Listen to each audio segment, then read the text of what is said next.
because I was on glycoside, which brings the blood sugar down, a couple of times my sugar went down too low, and I had an attack in the pool, so I just nearly went unconscious, and they had to pull me out. Everything was just going dark, and it's really horrible. So I had a really bad experience. I thought, no, I'm not going back there again. No. Jono, how did you find Carnivore? Well, like a lot of people that have previously been on your podcast, I just stumbled across it, mate, out of sheer desperation.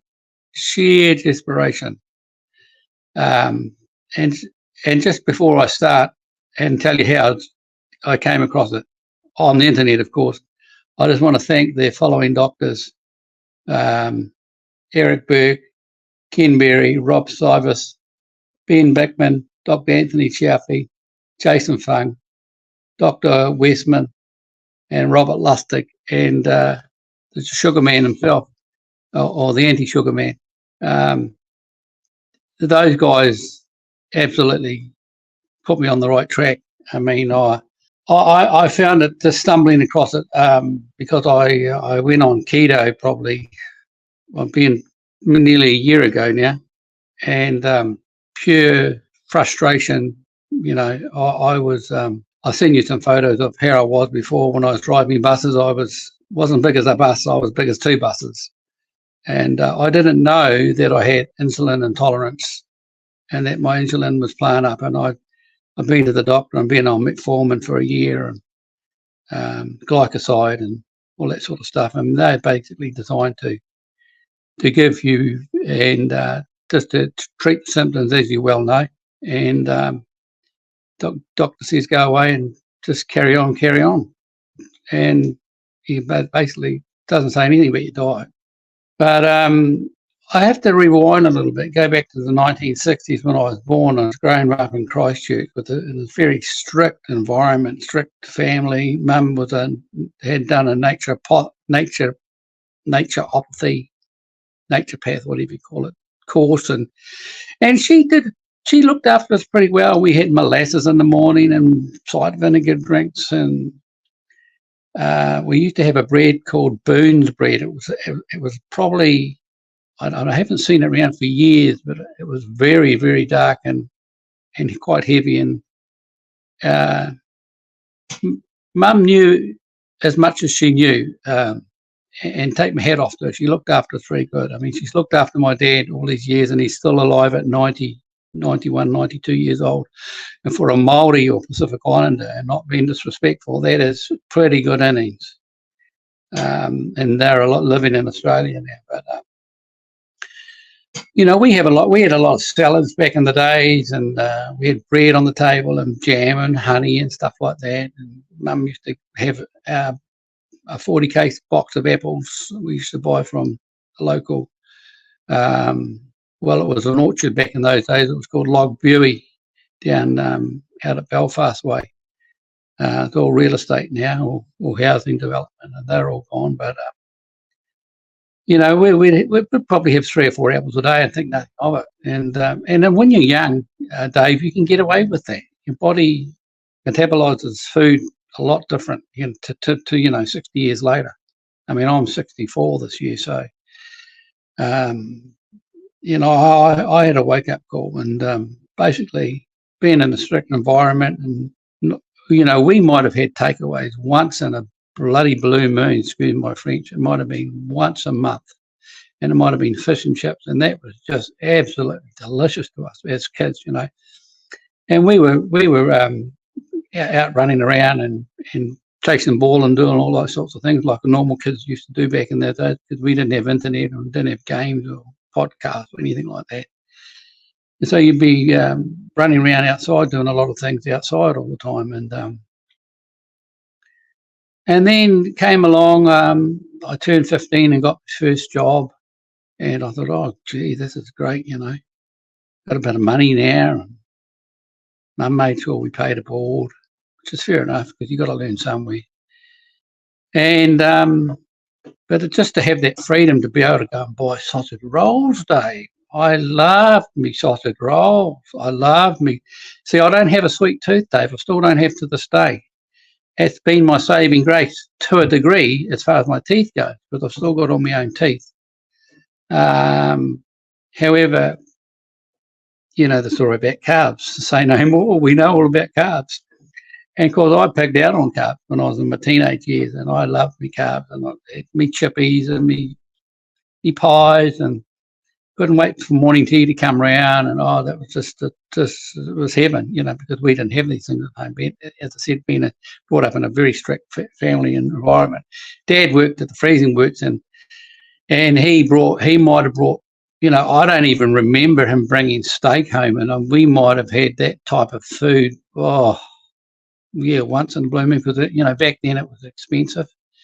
I mean, seemed to be expensive, and you know, the food pyramid sort of came in around. That was probably a little bit after Ansel Keys did his thrust on, fat and stuff like that. It was all seen to be a bit bogus now when you look back.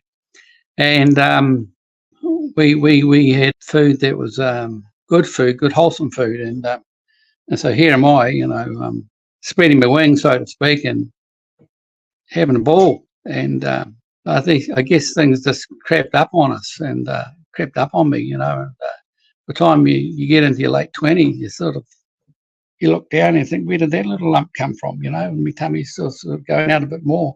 And I guess I have to fast forward a little bit. By the time I was in my late 30s and 40s, I had a bit of a weight problem, and I'd been going to the gym and chasing it forward and running it around, not really getting anywhere, but sort of weight would come off a little bit, go back on again.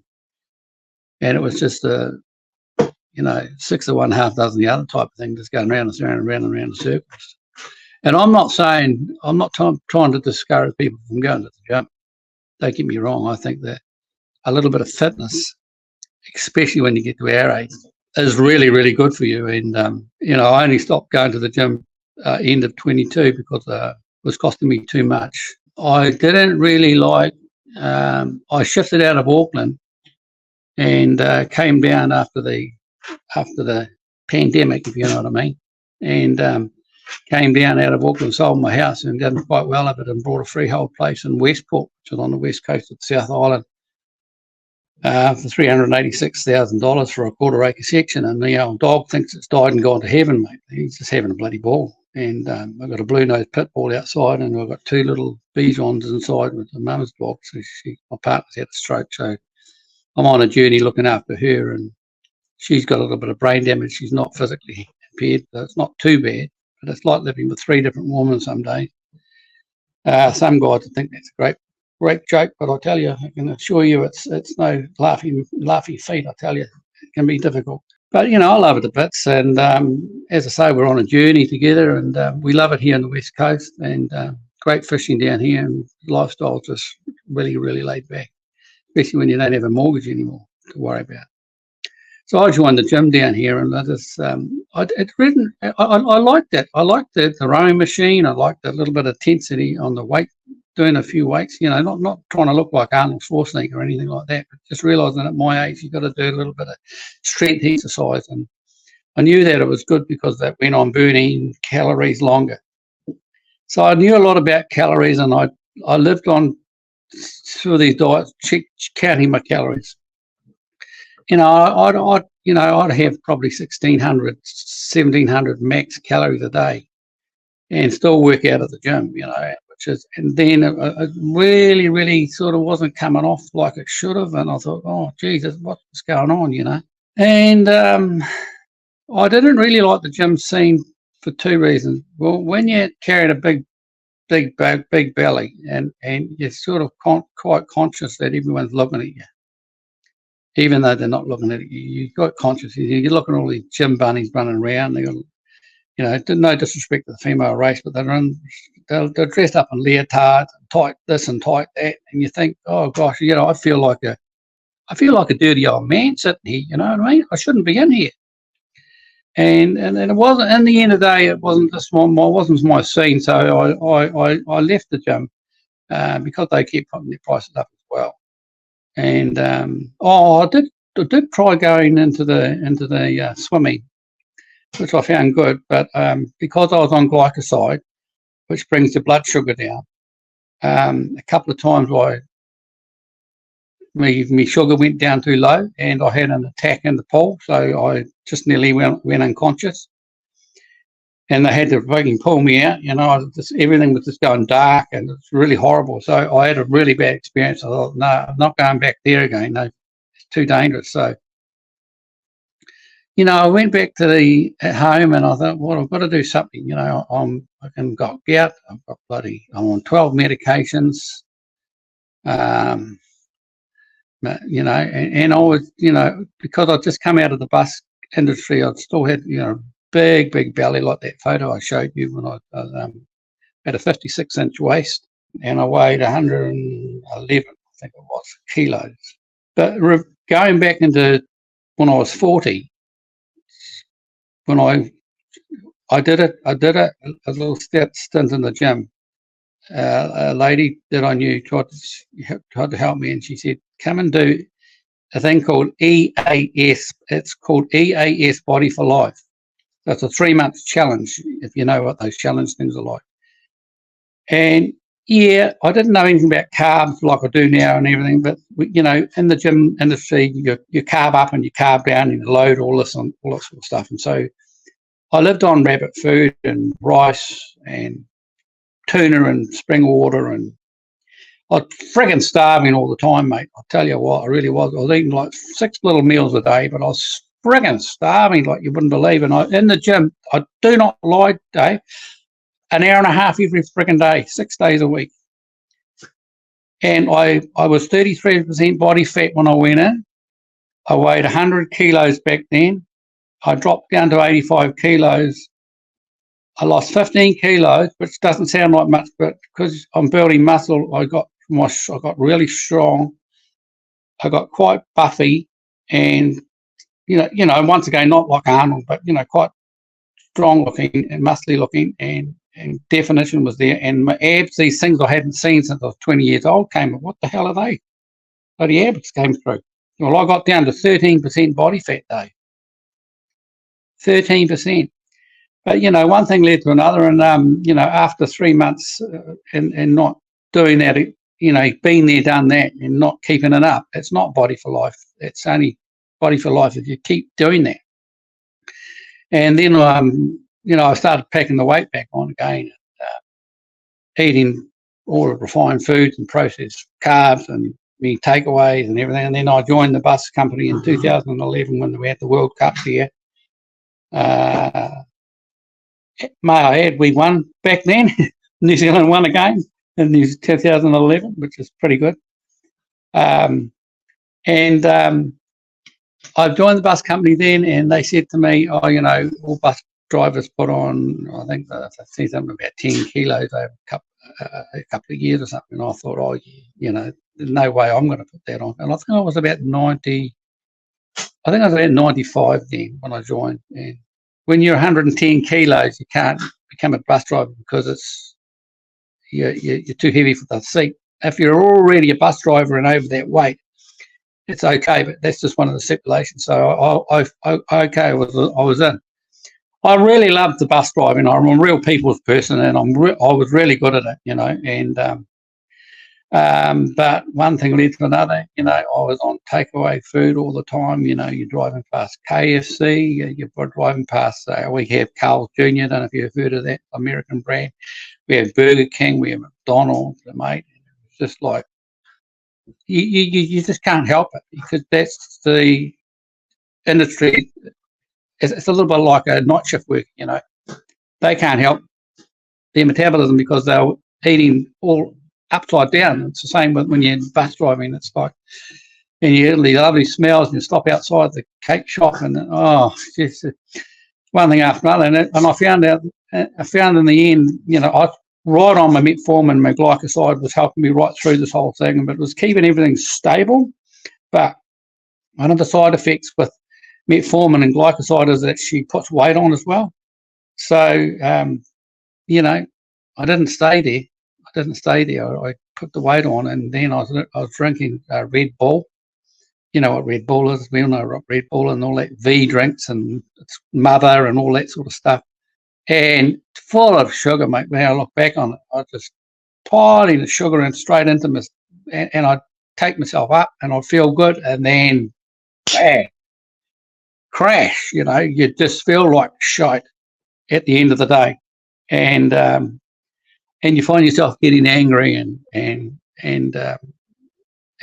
tired and lethargic, and so, you know, I that's when I retired. I was pretty much semi-retired at 58 years old in 2018 and got out, and then we got out of Auckland in end of 21.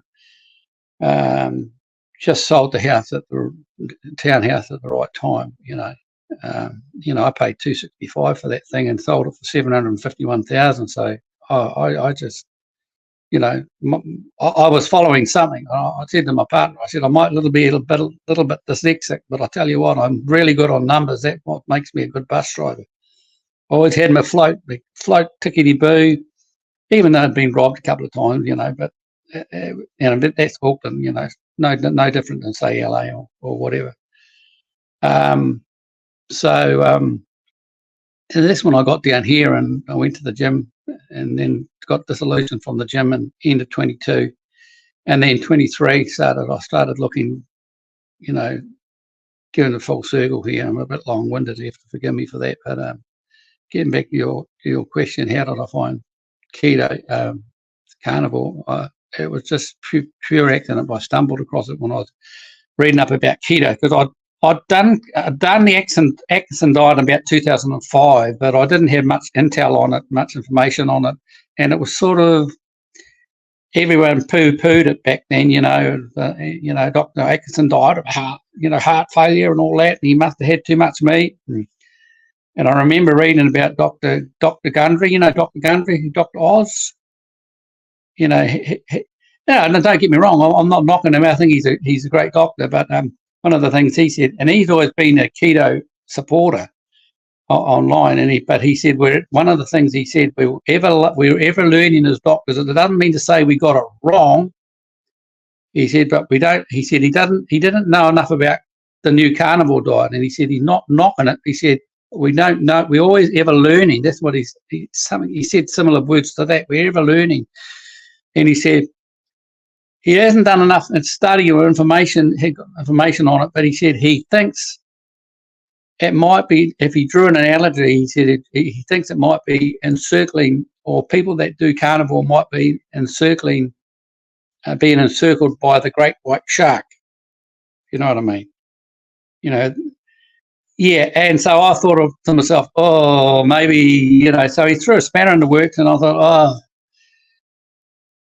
And then I thought about it and started reading reports about it. And you guys watching your podcast and seeing these testimonies of people, and I thought, no, this is bollocks, mate. It's cholesterol's going to be through the freaking roof, mate. Come on. Dr. Gundry's got a point, you know, maybe the great white shark is going to be encircling us. And then I listened to more podcasts, and is it James Baker? Sean Baker. I listened to Sean, and he's a hard case, that guy, and a few of the other ones, and I thought, how can people have such a great effect on their bodies? How can they get their blood pressure back under control? How can they reverse type 2 diabetes, and then down the track the great white shark be chasing you? And I thought to myself, no, this doesn't sound right. You know, I'm just going to run with this. You know, I'm going to take the ball and run with this. I want to bloody try it out. And anyway, I started keto first, and one of the best things I must say to the people that are watching, if you've never done carnivore and you're a little bit iffy about it, put it aside and do keto first. Do keto. Keep your carbs down under 20, because when you go over 20 carbs, you reduce everything. You know, I was eating 50 grams. I tried doing the net carbs, and then when you do net carbs, you end up having more carbs because you think you can have more. And so it's a vicious circle, and I ended up on keto having 50 grams of carbs a day. And I counted the carbs, I've counted everything, mate. And it's like, it can be a real bit of a bind. But I've got used to tracking my food now, bro. I've got used to tracking my food. So I know that last night I had 1,000 calories yesterday. All I'm eating at the moment, Dave, 23-1. You know what that is, eh? Intermittent fasting. I'm doing intermittent fasting. I stumbled across this. You're OMAD. Oh, OMAD, yeah. I try. Sometimes I'll mix it up. Sometimes I'll do a day I'm too mad, or two. But because I just feel, just mix it up a little bit, just confuse the body, because the body's quite quick at clicking on to how you're doing things. And I really upset my daughter, my eldest daughter. She's a nurse works for the NHS. Oh, not the NHS, DHB, sorry, which is like the NHS in England. And she's very smart. She's very quick, and very, very intelligent girl. But she said to me, "Dad, you're starving yourself. You can't do that. It's not. I've done keto, and it's not sustainable, and all that." You know what? I'm in my 4th week, mate, and I'm pretty much on zero carbs. I had 2 gherkins last night, only because I like gherkins, and I like olives, and I like gherkins, and I like a bit of salad now and again, but I don't have it all the time. I might have it once a week. So probably 95, 97% carnivore. And the one thing I've learned, David, if you keep your carbs right down, and if you want to get results, have zero carbs. Your body will adjust. You'll think your throat's cut to start with, but you get used to it. Like I'm living on 1 meal a day, mate, and I track my calories. Only not because I'm counting the bloody things, and not because I'm relying on calories and energy out. I know there's people that eat till they're full and all that, and they eat as much as I want. But what you got to realise, and I've realised as well now, if you eat too much protein and too much fat, you'll still get fat. What's a bear do when he goes in hibernation? He stands at the frickin' bottom of a bloody waterfall or the river, and he catches as much salmon as he can, and he shoves it down his gullet. And then he goes and sleeps it off, and he goes into autophagy as his body's dealing with that. At the moment, yeah, I get a little bit niggly. I get a little bit hungry about now, because I'm on just over 20 hours, so I'm not going to eat till, it's past 24 hours is at 6 o'clock, but I'm going to bring it forward an hour today because I want to put my eating window back at 4 o'clock. So tomorrow will come to 4. Today will be 5. So you got no idea by any 1 meal a day. If you want to lose weight, cuzzy or bro or brother or sister, cut your eating down, cut the amount that you eat down, and stick to your protein and fat, and cut all carbs out, mate. I'm of the opinion and my own mindset, Dave, that we've evolved as humans. I don't say that because we say we evolve now and we can go and eat grains and bloody bread and all that sort of stuff. I mean, if you want to have a little bit of low carb bread now and again, be my guest. But what you got to realise, as soon as you put carbs into your body, and I've learnt the friggin' hard way, and I've learnt the best way because I've tested myself. As soon as you put carbs into your body, you stop your autophagy and you stop your fat burning. I was reading a video, watching a video of Ben Bickman the other night, and he says, as soon as you have alcohol, it's the same thing. Alcohol, you say, oh, I'm having a low carb beer today, or I'm having gin and tonic. It's no carbs in it. It's got bloody calories in it. I can tell you that now. And what's it get converted to, Dave, when it goes into your liver? It gets converted to sugar. And then it gets stored as fat. And when that process is happening, Dr. Bickman said that your fat burning stops completely. Your fat burning stops. And I tried it out on Friday night, and I thought I was smart ass doing a 24-hour fast. I thought, oh yeah, I'm going to have a couple of bloody gins. Bloody great, mate. Had a couple of gins. Oh, and it hit the head because, being lightheaded and bloody hadn't been any food. And I thought, Jesus, this is good. This is good. You know what? The next day, my weight went up. Didn't come down. It went up. How can that be? I had no food. So the next day, I did another 24-hour fast. And today also is 24-hour, 23-1. And I have dropped, I've only had water and black coffee and a little bit of electrolyte and wee sachet things. I don't know what they I don't think they're sugar. I think it might be sucralose or something.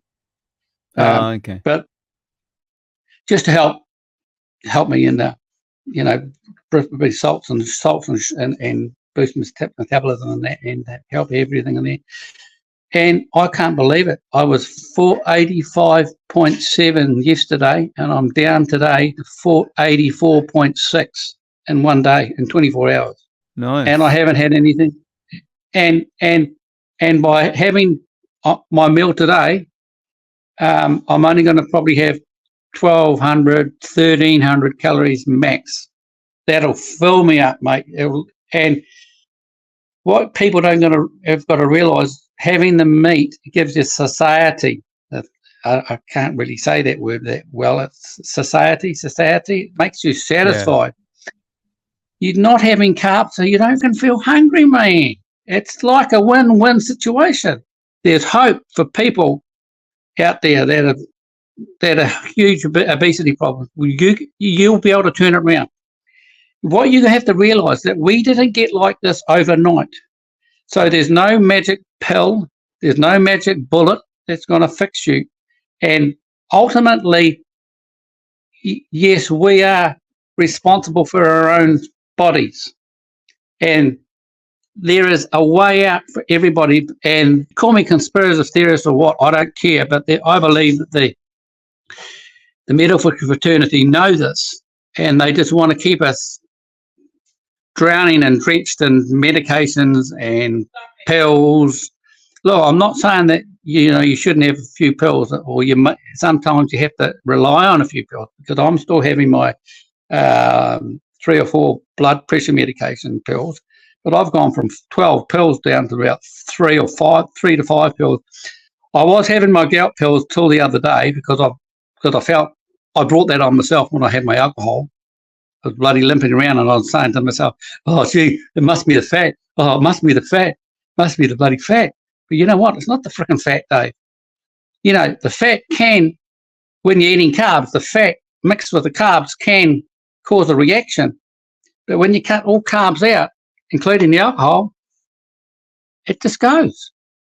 And so I'm weaning myself off those 2 tablets, aripiprazole, and there's another one, Chick-Chung or something. I can't remember the name of it. So speaking of the meds, what about the metformin? How's that? I haven't had metformin, Dave, for over a year. I haven't had glycoside for over a year. My resting, not heart rate, my resting sugar prick, first thing in the morning, is normally about. It's normally about. I find in the morning it's like they call a dawn effect. It creeps up a little bit because your body actually senses that it's awake and it needs sugar. So sometimes my first prick in the morning might be, and I don't prick myself every morning, but the first prick in the morning might be about 7. Well, this morning, every morning, Dave, I go for a 2K walk. I've got a broken ankle that healed wrong, so I can't walk far and it swells up, but I just push myself. I walk Running's out of the question, and I'm fine with that. So I walk, and 3 days a week I do resistance training for 20 minutes. So I went to we have over here, I don't know, in America they have Target and Home Depot. We have a place called big red building called the Warehouse. It's called the Warehouse, where everyone gets a bargain, and they sell dumbbells and fitness gear and stuff like that. So I brought a couple of dumbbells. I started off on 5 kilos, Dave. I was so freaking weak. I couldn't even bench 5 kilos, Dave. When I was doing the EAS Body for Life, I used to be able to bench 60 kilos. Easy. The bar was 20 kilos plus 20 on either end. But I couldn't even bench. I was so weak I couldn't even do a 5 kilo in each arm. So I brought 5 kilos to start with, and I brought 7 kilos as well. I'm now on to 7 kilos, Dave. I now bench press these like this. I've made myself a bench, a wooden bench. It's not padded, but it's okay. I made it out of the recycled pallets, and it works bloody fine, mate. And I can bench one after another, 70 reps of 7 kilos in each arm. And then I do flies like this. I do 50 of those with 7 kilos in each arm. I'm going to feel it tearing through here. And I do dips on dips for my tricep muscles, and I do sit-ups. I couldn't even do a sit-up, Dave. I was so weak, I couldn't do a sit-up, and I'm doing 32 sit-ups now, Dave. So you don't have to shoot to the moon. Stronger and stronger and stronger, right? Oh, you've got no idea, Dave. It doesn't take long at all. And I'm saying to an obese person out there, or an overweight person, and you guys who are listening, I don't mean to be disrespectful by calling you obese or overweight or fat, but you got to call it how it is. That's how we got where we are, because of really bad information, and it's not entirely our fault. We have the medical fraternity and the food pyramid to blame for this. Everything is, excuse my French, ass about face, and you have to start trusting yourself. You have to start trusting testimonies of other people. And the doc, I wanted to get I had my blood works checked about 2 months ago, because I've been doing keto for like 6 months. And when I started doing keto, I'd flip-flop. I could have got better results, but I flip-flop, low carb keto 1 week and low carb. And, I listened to what my daughter, she said, Dad, you need carbs, and they're an essential part of our diet. We need carbs, and this is not sustainable what you're doing. So a lot of that stuff was going around in my head, just listening to what other people said. And I can understand why people listen to doctors, and doctors, be very careful, cholesterol's going to get up. But you know what? Cholesterol's not a dirty word. Cholesterol's not a bad word. Our body's made of fat and cholesterol. And when you realise the amount of people that have taken statins and have had heart attacks, who are on statins, whose cholesterol's been down, I had high blood pressure. This whole thing, Dave, has turned my metabolism, my whole body around. I've reversed, the doctor said I've reversed my type 2 diabetes. And when I say reversed my diabetes, I don't mean to say I'm cured, I can go and eat shit, I can eat what I want, bro. I'm home for glory, bro. Fish and chips, here I come. No, I can't do that. What I mean, you know exactly what I mean, Dave. I'm at a place now, a really good place in my life, where my body is responding, and I'm off the meds, all off 3/4 of them anyway. And my blood pressure tablets, Dave, I only have them once every 3 days, mate. And I've got one of those machines that you push the little button on, and you check, you put it on, and you don't have to go to the doctor. You just check it and pump your arm up. And I do that probably every day or every second day. And I think, I don't need my bloods today. You know what? I had my reading yesterday. You know what it was, Dave? 123/79. They don't need medication. Sometimes it does go up because, you get, I notice when I go for a walk, come back, or if I've gone for a workout, my blood pressure goes up. That's a given. I tell you what, another thing too, Dave, I checked my sugar I've been fasting for 16 hours, and then I went straight out and I did a walk, 2Ks, and I did a workout on my bench for 20 minutes at high intensity. And then I thought, we're going to check my blood sugar, because I've heard, it goes up because it pulls in ketones. I want to see what it is. You won't believe what it was, Dave. It was 8.3. 8.3. That's like having a meal. And like when I eat my food at night, Dave, when I have my steak or my mince burgers or whatever I have, or my eggs and that, or my bacon, my food, it doesn't even get up over 6.5. And I also found if you go for a walk after you've had a meal, not straight away, but like 10 minutes, give it a little bit of time to settle a bit, 10 minutes, and then go for a walk. You don't have to go to the moon and back.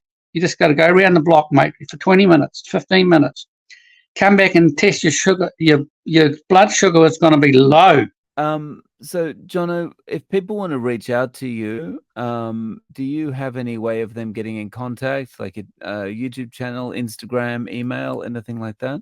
Yeah. You can put my email in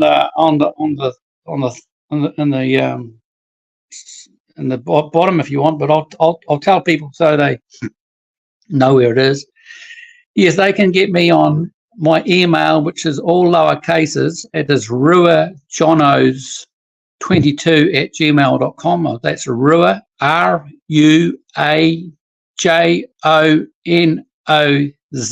or Z if you're in America, 22@gmail.com.